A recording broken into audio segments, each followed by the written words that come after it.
All right, back on the Young Turks. So, hey, good news in Iraq. It turns out that at the end of 2011, we are largely leaving. I love this because it's framed by the press as Obama administration supports reducing U.S. forces by the end of 2011. But of course, there was already an agreement that we had to take all of our forces out by the end of 2011. Now the Obama administration is saying, you know what, before we were trying to keep 10,000 in there, but are we not merciful? We'll make that 3,000. Well, the reason for that is what we explained to you at the end of last week, which is that the Iraqi government came out and said, get. They rough-talked us and ran us off, saying that we are not allowed to keep the troops in there. And by the way, here's two other caveats. They say, well, 3,000, but because of troop rotations, at most times that'll be 5,000. Okay, but we're not done yet. What's the second caveat? Oh, by the way, that doesn't count private contractors, and there will still be a very large army of private contractors protecting our embassy and our other interests in Iraq.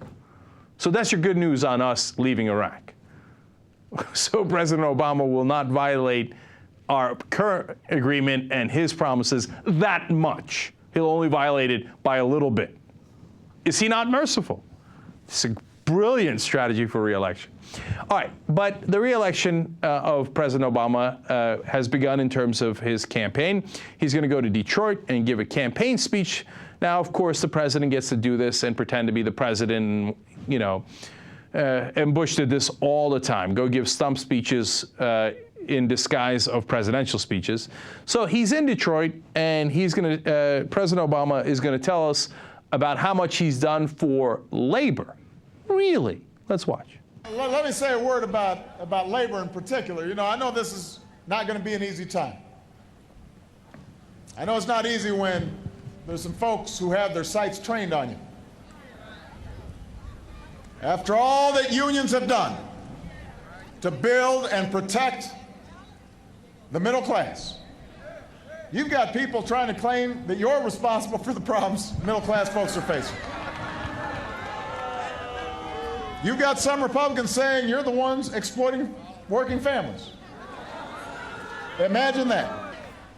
So when I hear some of these folks trying to take collective bargaining rights away, trying to pass so-called right-to-work laws for private sector workers that really mean the right to work for less and less and less, when I hear some of this talk, I know this is not about economics. This is about politics.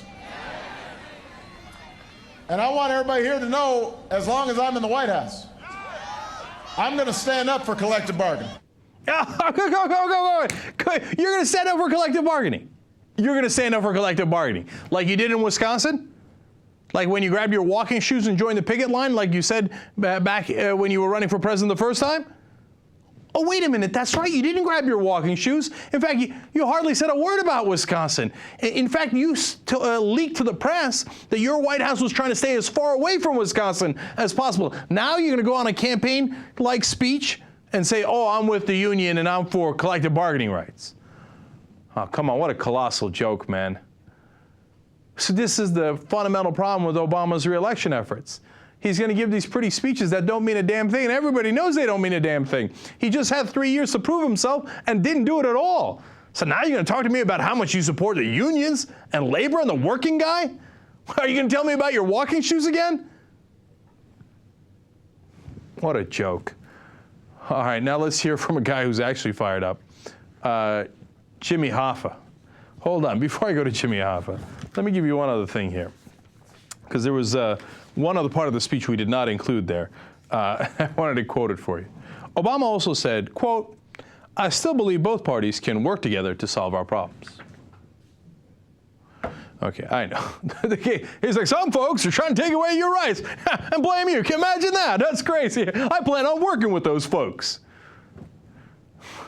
You know what? Before I get to Hoffa, here, it turns out that the president and the Republicans are going to work together on a new jobs program. Well, you look at that. Good news, right? It's called Georgia Works. Or does it? What is the proposal? Well, it's to take some of the long-term unemployed and give them a job. Here's the catch. They don't get paid. How do you like that for a catch? Now, look, here's how it works in its totality. businesses give these people an 8-week job training program.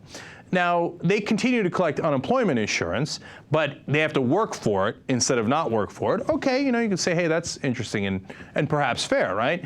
And the great thing about it for the businesses is they don't have to pay the employees. The government does. So it's free workers for them. So, of course, the minute the Republicans saw this, they're like, I jump in it. I has it. They're like, yes, this is bipartisanship we can work with. Free workers for the companies paid by the American government. We're in. So now, do the guys who are doing those jobs, are they getting full-time wages? No. Will they have that job after the 8-week period is over? The answer seems to be no. And let me ask you something. You really think those businesses are going to train those workers? Or are they going to say, hey, get to work. There's some boxes. Go, okay? Whatever you got to do, stand in line. I'm getting this at a reduced rate, and at the end of 8 weeks, I'm going to bring in more unemployed people to take your place, and then you're going to be back on the street. How do you like that for a bipartisan proposal? By the way, so far, how many people have benefited from this in Georgia, where Georgia Works began? Only 19 people. That's because they go, wait a minute, you want me to work full-time, but not pay me full-time wages, just pay me the unemployment, and do this huge favor for this business that won't hire me. Why would I do that? That's why only 19 people have signed up. But hey, look, if the Republicans have it their way, I'm sure they'll make it mandatory. And I'm sure President Obama will go along, and then you'll all have to work for less wages and then go back into the unemployment line. It's a beautiful system set up for corporations that get to pay less and less. And in fact, in this case, they pay nothing. They make the taxpayers pay. How you like them apples? How's that bipartisanship working out for us?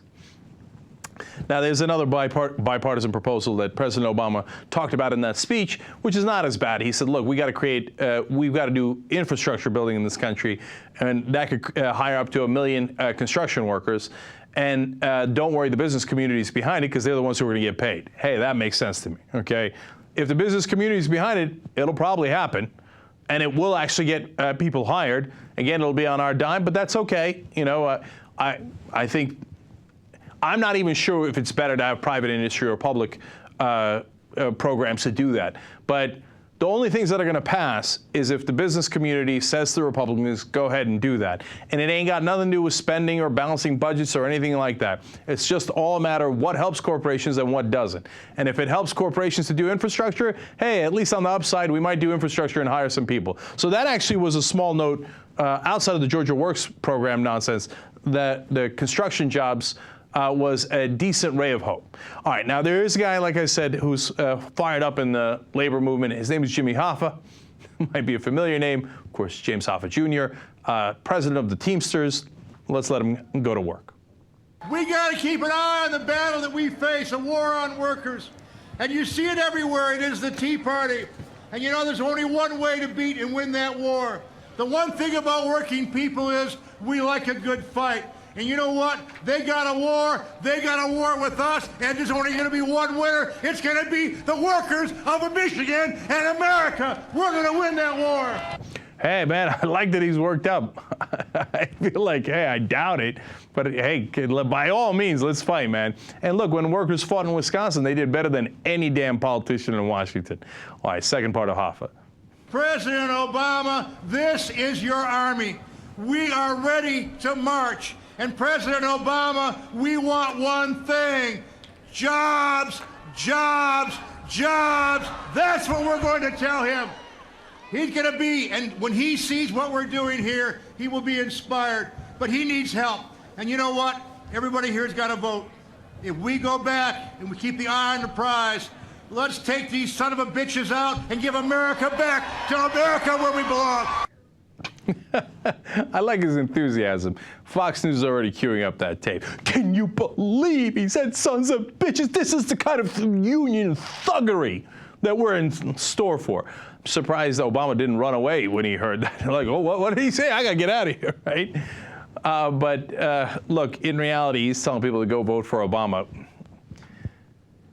Look, I'm not by nature or by history anti-Obama. I just don't know what he did for unions. That's why I keep asking these questions. What did he do for them? Employee Free Choice Act, #1 priority for them, so that they can sign up more union workers. Obama didn't even propose it. He's like, oh, me, propose that to Congress? No, they'll accuse me of being pro-union. No way. Public option was their number 2 priority. Gone. Go down the list. Free trade agreements that they hate. He's pushing for aggressively right now as we speak. What did he do for the unions? What did he do for labor? What did he do for the average American? I got to be honest, not much. So Hoffa's fired up, but I'm not quite sure why.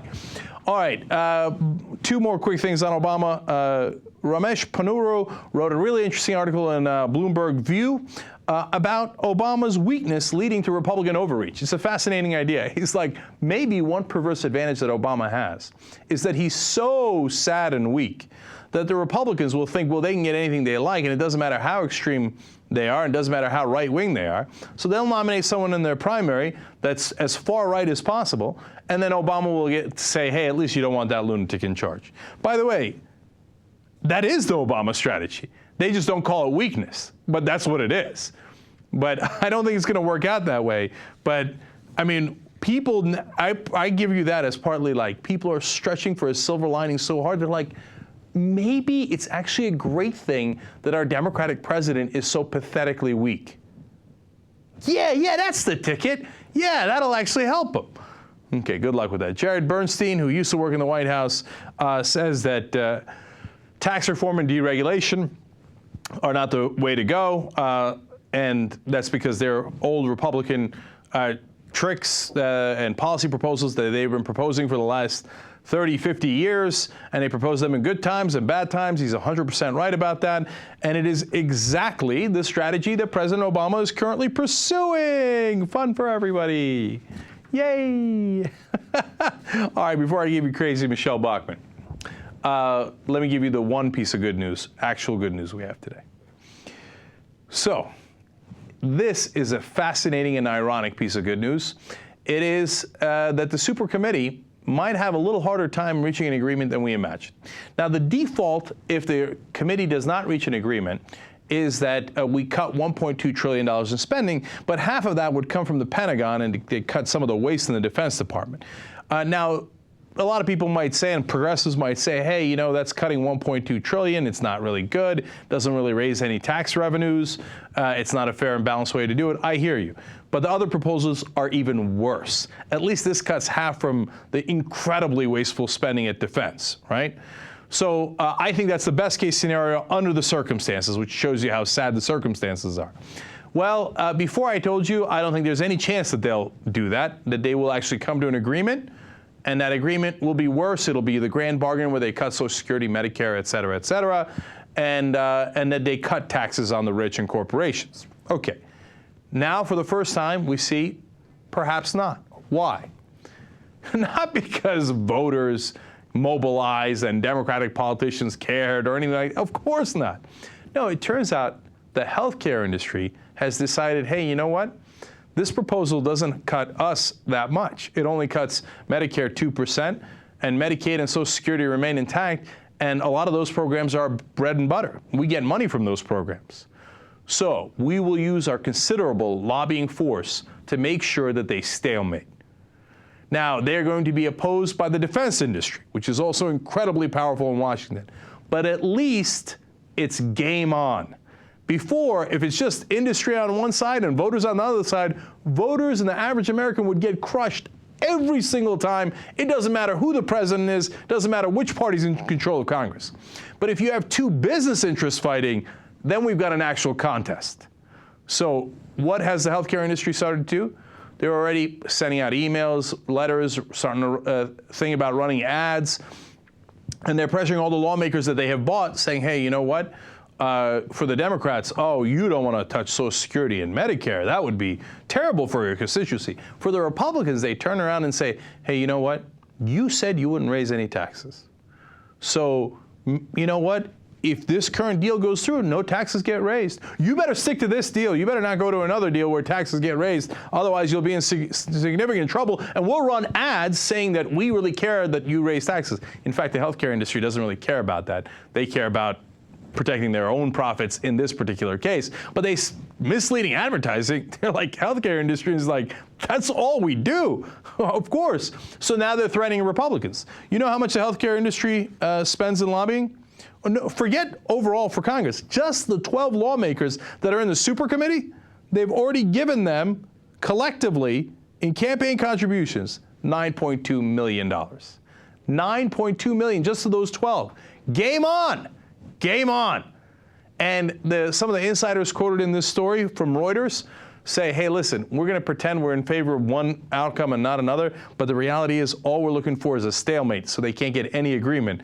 So the default goes into place because the default isn't that bad for us. Healthcare industry versus defense contractors, this ought to be bloody. It's fascinating. We'll see who comes out and wins. But at least we have the most ironic people backing us that you've ever seen in your entire life. All right, let's take a quick break here and come back and tell you about crazy Michelle Bachmann and an even crazier conservative saying that helping the poor vote is un-American. All right, back on the Young Turks. You know, before we move on, I just want to add a point and a half to that cult story where the baby got killed. First of all, the half a point. Queen Antoinette said that God prefers blue, white, and khakis. That's apparently the colors and the type of clothing that God prefers. When they tell you that God prefers a certain kind of clothing, run for the hills. And that, by the way, is also true of the major religions. You know, I talk about it all the time. The Hasidic Jews with the crazy Russian coats and the nonsense, insane Russian hats. When they tell you God is into fashion and, you know, and thinks you should dress a certain way, here's a fact. It's not true, okay? If God cares about that, then what a sad, petulant creature, right? Oh, Anna, I didn't like what you were wearing today. It's so not summer. It's a little more fall. Sorry. Well, actually, are we in the fall? Not yet. Okay, you're going to hell. Can you imagine? No, Okay. I can't imagine. Look, there are people out there that are easily manipulated, and there are people who feel lonely, who feel desperate. Some of these cults, I compare them to gangs. Like, why do young boys enter a gang? The reason why they do that is because they're lonely, they need some sort of family to belong to. And I think that's the case that happened with this woman and her 15-month-old baby. She came to this new country, she felt lonely, she didn't know what to do. Here comes Queen Antoinette, and she easily manipulates her. And it's a really sad story. It's horrible. But I think that what you said before about how anyone who says that they can talk to God, you immediately discount everything they say after that. Well, that brings me, both of those points bring me to Michelle Bachmann. Because, you know, as I was reading the story of how this girl got manipulated into letting her kids starve, I sense parallels between Michelle Bachmann's story. So you might be thinking, well, that sounds extreme. What are the parallels? The parallels are, as you read both stories, Bachmann's life story and hers, they're looking for answers. They don't want to take responsibility for their own lives. And so they're thinking, somebody help me. The girl from Trinidad, she first turned to Hinduism because her mom was Hindu. And she couldn't find the answers there, right? And her mom didn't help her very much. Then she started reading the Bible. And she was so frustrated because she couldn't understand what the Bible was saying. She threw it against the wall a couple of times. With Michelle Bachmann, you see she's had trouble with her stepdad or something, and her family was broken up, and she was like, I need answers. I don't have answers, and I don't want responsibility for my own life. So kind of like Calgon, take me away, right? Those old commercials where it's the bathtub and stuff, the bubble bath. They know what you're talking about. Okay, some don't, some are new school, okay. Anyway, instead they say, God, take me away, right? And so when they, whether it's an organized religion like Michelle Bachmann joined or this cult that this woman joined, they say, don't worry, you don't have to think anymore. And you're not responsible for a damn thing, it's God's will. And you remember, as you were reading through the story, kept talking about it, she's like, I don't know, I was trying to figure out God's will. Yeah. And so it must have been God's will to have the kid die, right? And so, and Bachmann says the same thing all the time. It must have been God's will. The earthquakes and the hurricanes, it must have been God's will. I don't have any responsibility. I just follow along to whatever the dear leader said. Yeah, and going back to your point about not wanting to take responsibility of your own life, you know, as soon as you said that, I immediately thought of Michelle Bachmann allowing her husband to kind of take control of her life, and she says that women need to be submissive to their husbands. You know, I'm always curious why some women, or some people, not just women, are willing to give up that type of control of their own personal lives. But you're completely right about that. She wanted to have someone basically control her life and decide what she was going to do for a career, what kind of school she was going to go to, what she was going to learn. You know, she went to law school because her husband told her that she needed to do it. She claimed that she didn't even want to go to law school. She became an IRS agent because her husband told her to do it, etc. Look, I think that this is a phenomenon that's not talked about nearly enough, and it's a huge part of life. There are so many people in this world, maybe even a majority, who don't want responsibility for their own lives. It's just too tough. Life is too tough, and they don't want that responsibility, so they just say, whoever's going to take that away from me, go for it. I'll just follow blindly. At least that way, I'm not in charge. I don't have to make those tough decisions. I just follow whatever the leader told me to, whether it's Jesus Christ or Queen Antoinette or whoever it might be, right? And it's, look, it's sad, you know? In the end, what this woman realized after going through that whole mental health care facility, et cetera, was that, oops, turns out I was responsible all along, and it had nothing to do with God's will. And whether you abdicate that responsibility or not, it ultimately comes back on you anyway. It's your kid, right? And so you're not really running away from anything. All you're doing is taking the easy way out, and 9 out of 10 times, all it does is hurt you. All right.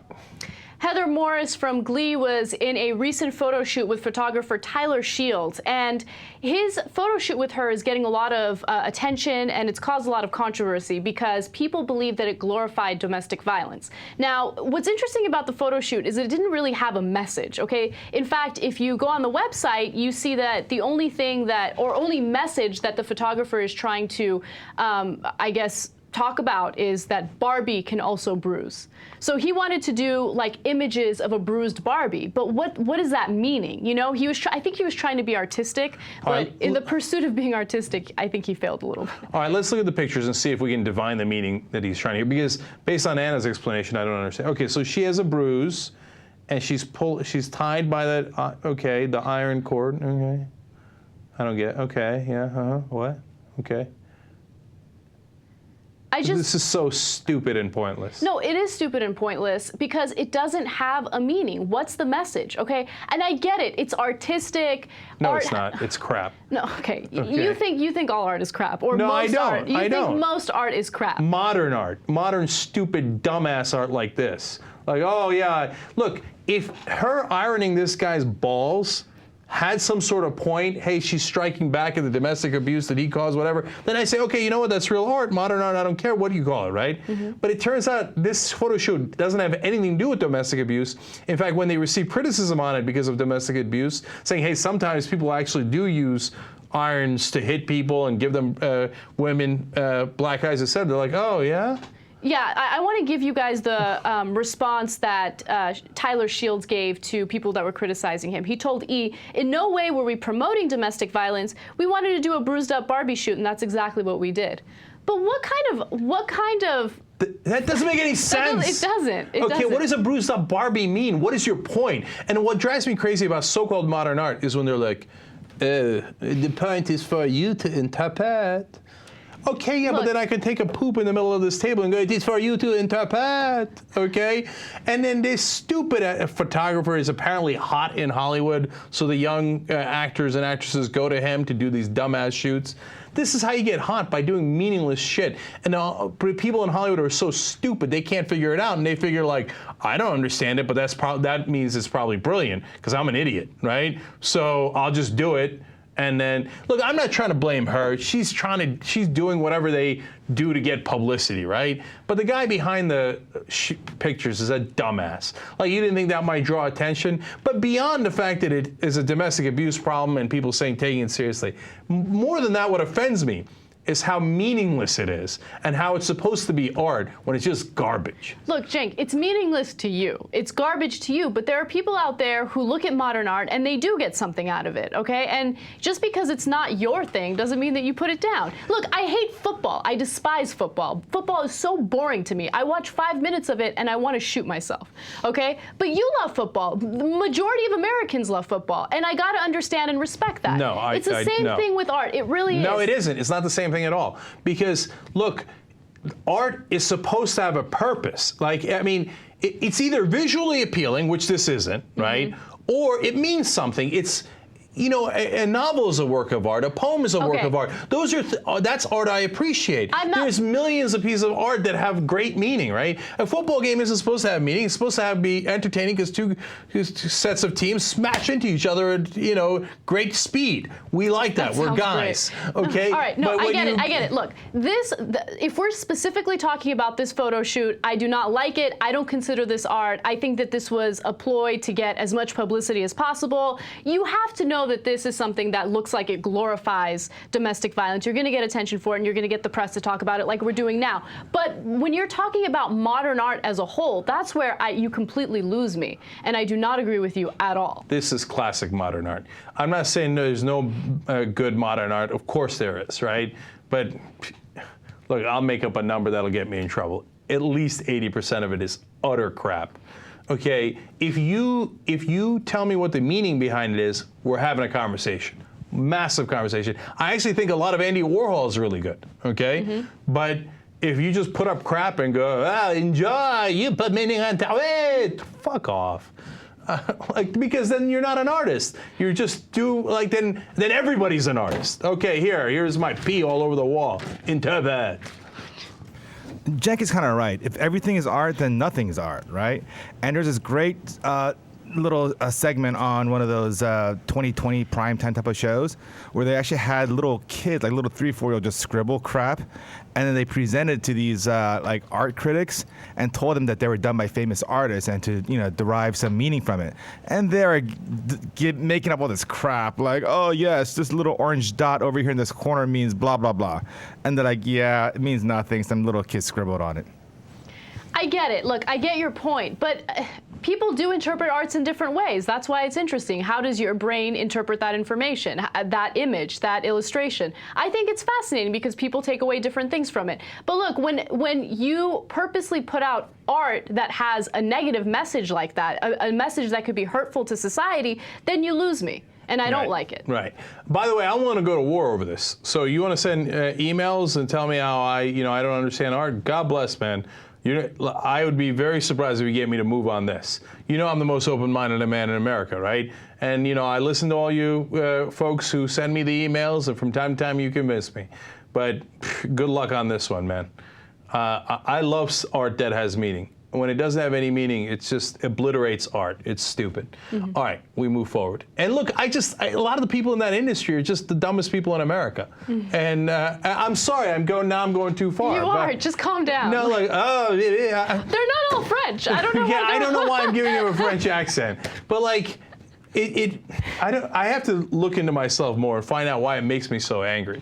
Like, because I know why it makes you angry, because you're the type of guy who likes fact-based evidence. You like logic. You're not an artsy person. You're just not, okay? You don't like to look at something and interpret it for yourself. You're not an emotional guy. No, it's the lack of logic. You're right. But it's the second part I don't agree with.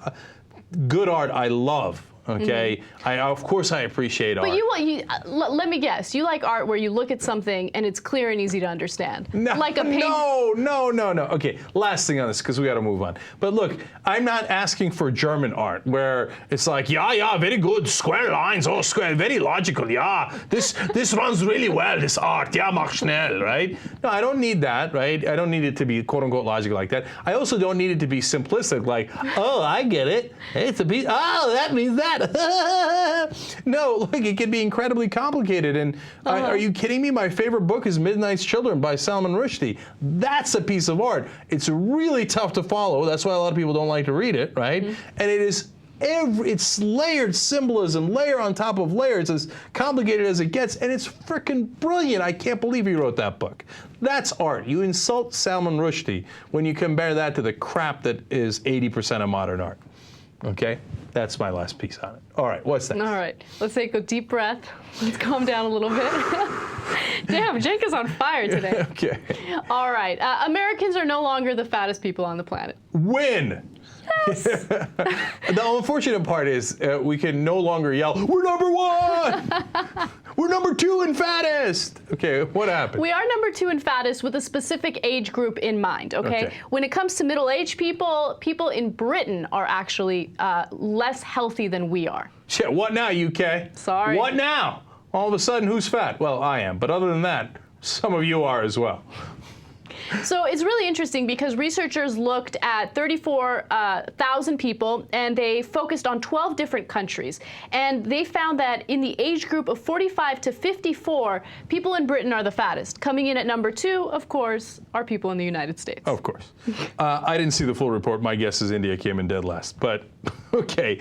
But anyway, when they looked at these, they were surprised at the age groups, right? Because Britain only comes in number 1 in that specific age group. Once they get older, the British actually wind up exercising more and taking care of themselves better. They get healthier, right? And they get healthier. So then the U.S. goes back to being number 1 in number of fat asses. Right. But also in the younger age groups, we're still kicking ass.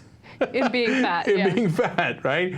But just in that sweet spot of middle age, the UK comes in really large. Swing, wang, wang. Okay.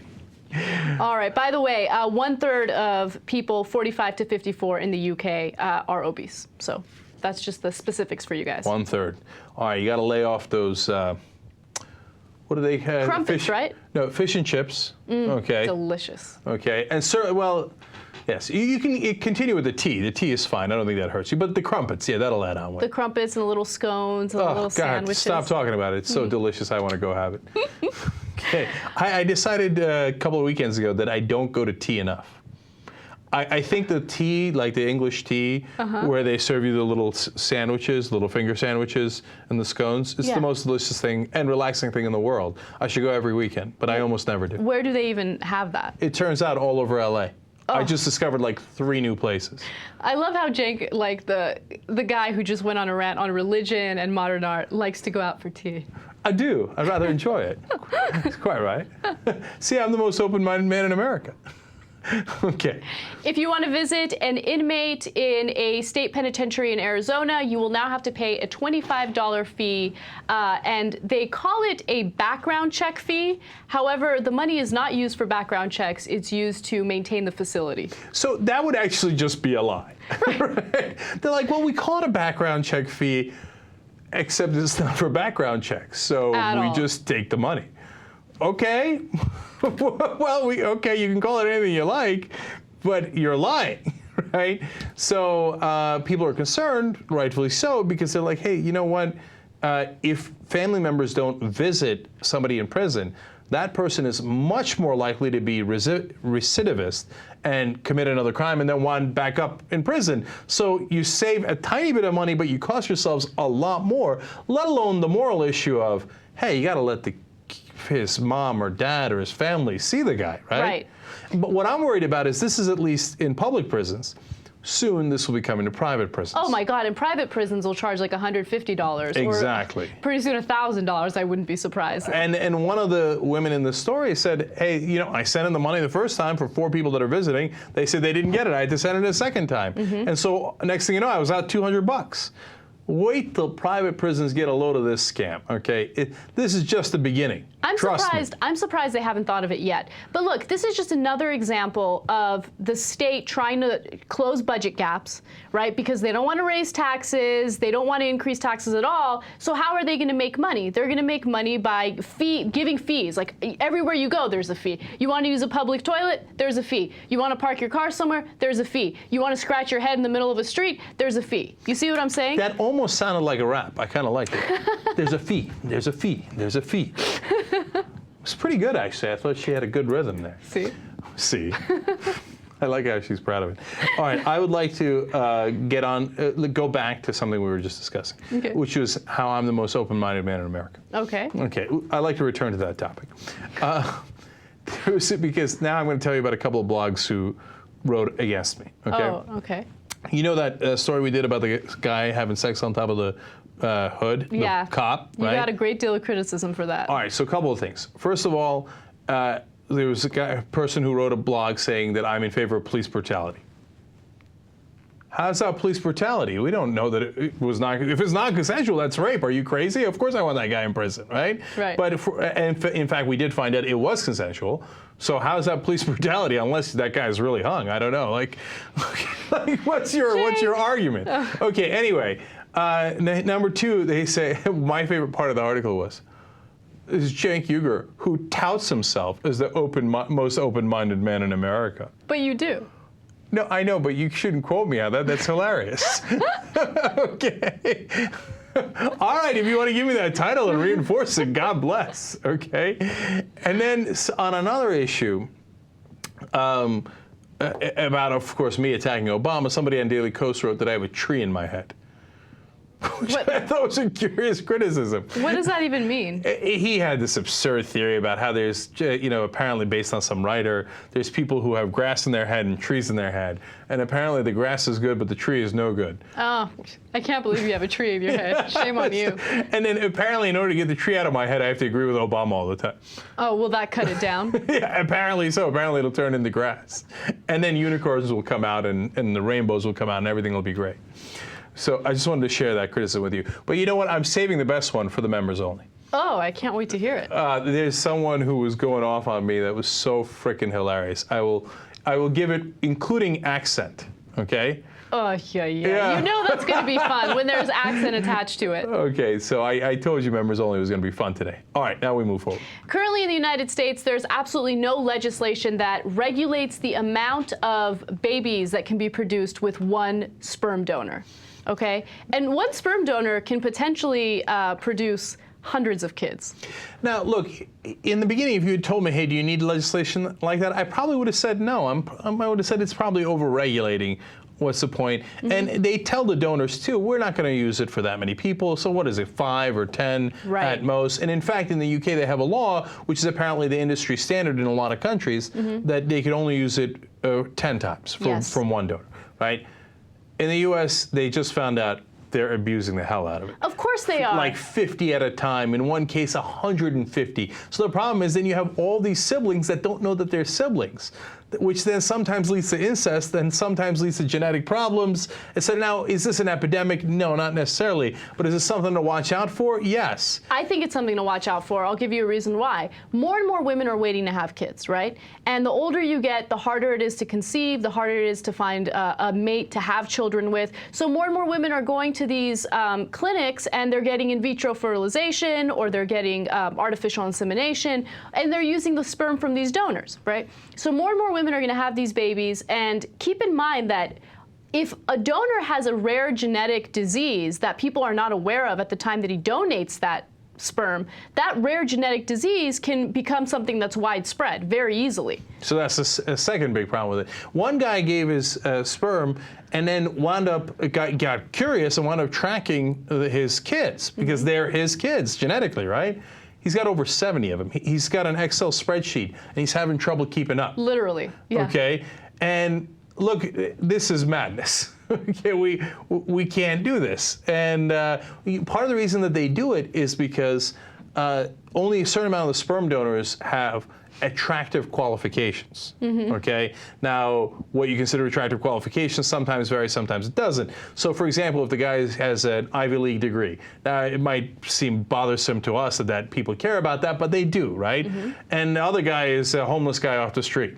They're like, which one should I take? So every time the woman comes in, goes, I'll take the guy with the Ivy League degree and the da-da-da-da, and these qualifications. Or keep it real, it might be based on race, right? I'm white, I want a white sperm donor. We've actually done a story about that. Right, of course, right? So then that's why sometimes the same guy gets picked over and over again. Now, the people that are running the clinics are supposed to watch out for that. But instead, they see dollar signs. They're like, of course. They're like, wait, you're going to pay me more for that guy? Yeah, sure, let's use him again. Of course, that's what's going to happen. So what's the bottom line on this? Look, you got to have some rules and regulations. If the government doesn't lay down rules and regulations, private industry will always do what is most profitable, whether it makes sense or not. By the way, if there's genetic problems later down the road for those people, you think that company's going to pay? Oh, hell no. No, the company just makes the profit. The problems are yours, not theirs. So that's why you need the government to be the cop that says, hey, you know what? This doesn't make sense overall for society, and we're going to limit the amount of money you can make, I guess, which would be, by the way, tiny. For that tiny margin, they're willing to take all the risk because their risk isn't theirs. That's why the government has to say, this is the risk we will not allow you to take. The government needs to be the cop that stops it. Yes, they need to say, end of this. I'm going to attack it. I'm going to attack it. Okay. Will they? Of course not. JR, did you want to say something? Yes, it's wrong. It's bad. You wouldn't want 70 kids. But if you have an Excel spreadsheet, you just can't keep up. You got to stop and go, you know what? This is awesome. Oh, come Just let it go. on. This is awesome. You know what? They like me so much. You know what? They're like, there's no other dude they want but me. I'm the man. Okay, no. JR's got a point. I had a really interesting reaction as I was reading this story, because half of it me was like, oh, geez, that's crazy, man. All my kids out there, and I can't see them, I can't raise them, and they're all a bunch of little jenks running around, which, by the way, is a scary thought for everybody, right? Okay, now, the other part of me was like, oh, that's some Genghis Khan shit, man. Like, you know, Genghis Khan has his genes in 1% of the world population. God. That is amazing, right? So the scientists did a study on that, and they found it. So, like, you got the Excel spreadsheet with the 70 kids, and I had, you know, half of me is like, yeah, what now? Oh, God. You know what I'm saying? What do you It's do nature, when, man. Hey, it's nature. What do you do when they start calling you up, Papa Jackson? Well, they're not going to call you up, man. It's your spreadsheet, not theirs. You know, I also felt this about Dennis Rodman's dad. Mm-hmm. Like, he's got like 98 kids from like 102 women. Okay. And a part of me is like, what are you, nuts? Another part of me is like, that's some modern day Genghis Khan shit, man. And, you know, hey, look, to me, I think you should either go one way or the other. Mm-hmm. Okay? Either don't do any of that nonsense or just go all the way. Like, 7 kids isn't going to help anybody. 70 kids, hey, at least you decided to go in that direction and you've made your intentions very clear. But what happens when those 70 kids want to find their biological father? And then they give you a little ringy ring. A ringy ring? Give you a little call. Oh, I see. Okay, I thought they were going to give me a ring. I was like, all right, I'll take it, I guess. More booty. What will I do? By the way, by booty, I mean prize. Yeah, I was about to say, like, ass. what the hell? That's kind of nasty. Those are your kids, man. Okay. Again, I was going to old world, you know? Okay, anyway. Okay, what would I do? I don't know. You deal with it then. No, you've got, once you go past the tipping point, there's no point. It's not like Dennis Rodman's dad's kids aren't all looking to Dennis Rodman's dad for help because they know he's got 98 kids. Mm-hmm. He can't help them all. Like, at some point, you pass the tipping point and they go, ah. You see what I'm saying? Yeah, but I mean, it's not like they're going to come to you and say, you had sex with 75 women. Why didn't you take care of those women? No, I didn't leave any women. Hey, I just went in. I need a little money. And they, you know, it's not like you went out and had this responsibility and these kids are mad at you for something. I didn't do anything. Hey, another thing you can tell them is, hey, listen, motherfucker, okay? If it wasn't for me, you wouldn't even be around. So just thank the sperm and move on. You don't have those striking good looks for no reason. Shut the fuck up and move on. Right. I'm sure that'll go over well. I need everybody to calm down. First of all, Dennis Rodman's dad does not have 98 kids. Oh, he doesn't have 98 kids from like 120 women? I thought that was correct. But he has a lot. You'll have to look it up. Second of all, of course I wouldn't say that because I'm not Genghis Khan. By the way, one of the things that I had the world's longest mental checklist before I got married. Mm-hmm. You know me on making decisions, right? I thought about it for months. And one of the things I considered is, am I Genghis Khan or not? Oh my God, no, I know you're kidding. I'm not, and I decided, as much as I'd like to be, it turns out, damn it, I'm not Genghis Khan. Because that dude had no conscience, you know what I'm saying? And my problem is I got a conscience. Mm-hmm. Like, I'd love to have sex with half of Asia, right? but you have to have no conscience, and I have a conscience. Mm-hmm. All right. Anyway, I can't believe that was on your checklist or your mental list. Is that what you call it? Yeah, mental checklist. Yeah. So questionable. All right, let's take a really quick break. When we come back, a Frenchman is ordered to pay his wife for not having sex with her. Oh, wait.